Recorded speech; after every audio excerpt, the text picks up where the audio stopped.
ዛሬ ደስ የሚል ብስራት ልንገራችሁ፣ ልብን የሚያረጋጋ ደስ የሚል ብስራት፣ ሌሎችም ይረጋጉበት ዘንድ በደንብ ኮፒ ሊንክና ሼር አድርጉላቸው። ሰሃቦችና የአላህ ባለሟሎች ምርጥ የአላህ ባሮች ለዚህ ነበር ሲሞቱ እንኳን ፈገግ ብለው ፊታቸው ብርሃናማ ሆነው ይሞቱ የነበረው። በሐያታችን ከአላህ ጋር ያለን ትስስርና ግንኙነት መልካም ከሆነ አጀላችን ደርሶ ገርገራ ላይ በመንሆንበት ወደ ሞት በመንሄድበት ሰዓት በቀኝና በግራ እጅግ የሚያማምሩ መላእክቶች ካጠገባችን ይቀመጣሉ።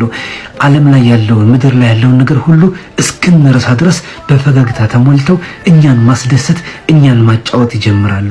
ከዚያ ወደ ቤተሰቦቻችን መመልከት እንጀምራለን። በዚህ ጊዜ አብሽር አንተም አብራቸው ያለ ይጠብቃቸው የነበረ አላህ አንተም ባትኖር አሳምሮ ተንከባክቦ ይጠብቅልሃል ይለናል። ፊታችን ማብራት ይጀምራል። ፈገግ ማለት እንጀምራለን። መላእክቶቹ ነፍሳችንን ማውጣት ሲጀምሩ አሉ ልክ ከቅቤ ውስጥ ከለጋ ቅቤ ውስጥ ቃጫ ሲሳብ ምንም ስሜት የሌለውን ያህል ከእግራችን ጀምሮ ልክ እንደሚያጫውሰው እያጫወቱን መውሰድ ይጀምራሉ።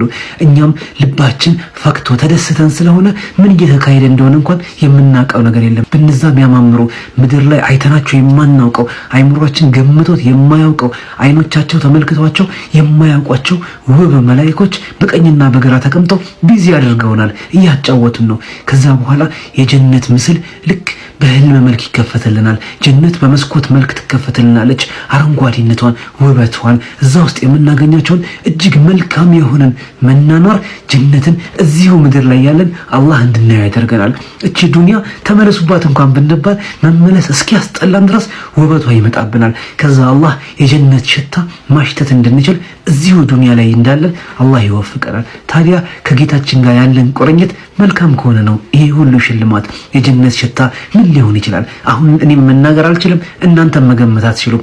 እንደምናውቀው አይነት ሽታ አይደለምና ማለት ነው። የጀነት ሽታ አላህ ያሸትተናል። ደስ የሚል ሽታ ይሸተናል። ደስ የሚል ነገር በአይናችን ጀነትን እያየን ነው። በጆሮአችን ቀኝና ግራ የተቀመጡ መላእክቶች መልካም ነገር እያሰሙ ነው። ቀስ እያሉ ነፍሳችንን ሲወስዱ ምን እንደተካሄደ እንኳን አናውቅም ማለት ነው። ባረፍንበት ቅጽበት ከደቂቃዎች በኋላ ምን ማለት እንጀምራለን?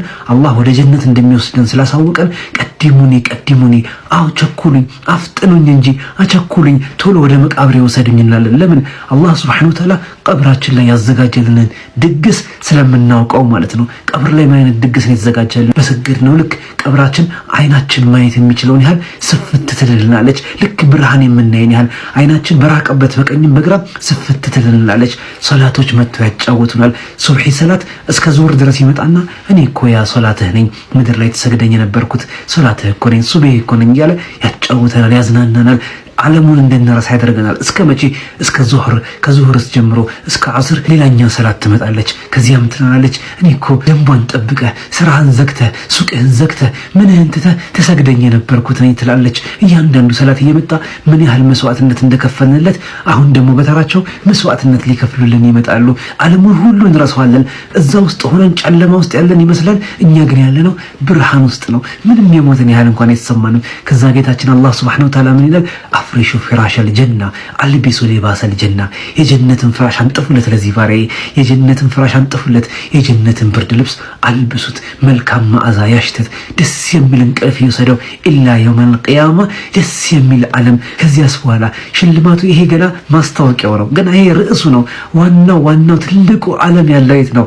ጀና ላይ ነው። የውመል ቂያማ ላይ ነው። ያኔ ስንነሳ ምንድነው የሚያጋጥመን? ልክ ያ መቃብራችንን ፈንቅለን ስንነሳ ከፊት ለፊት ምድር የሚባል ነገር ሰማይ የሚባል ነገር ሳይኖር የጌታችን ዙፋን ለፍርድ ተቀምጦ ሲራጥና ማዕሸር ሂሳብና ኪታባችን ፊት ለፊት ሲመጣ ምድር ላይ ከአላህ ጋር ቆንጆ ጸባይ የነበረን መልካም መናኗር ከነበረን ምን አይነት ለመግለጽ የሚያስቸግር እጅግ ውብ የሆነ ሽልማት ጀነት ላይ ደግሞ ስንነሳ ምንድነው የሚጠብቀን? ኢንሻአላህ በቀጣይ ክፍል ደግሞ እርሱን እናያለን። ለሁሉም በማድረስ ልባቸው ከአላህ ጋር የሚተሳሰረው ሁሉ የተዘጋጀላቸውን ሽልማት አውቀው መንፈሳቸው ይረጋጋ ዘንድ ሼርና ኮፒ ሊንክ በማድረግ አድርሱላቸው። ባረከላሁ ፊኩም ጀዛከላሁ ኸይራን ወሰላሙ አለይኩም።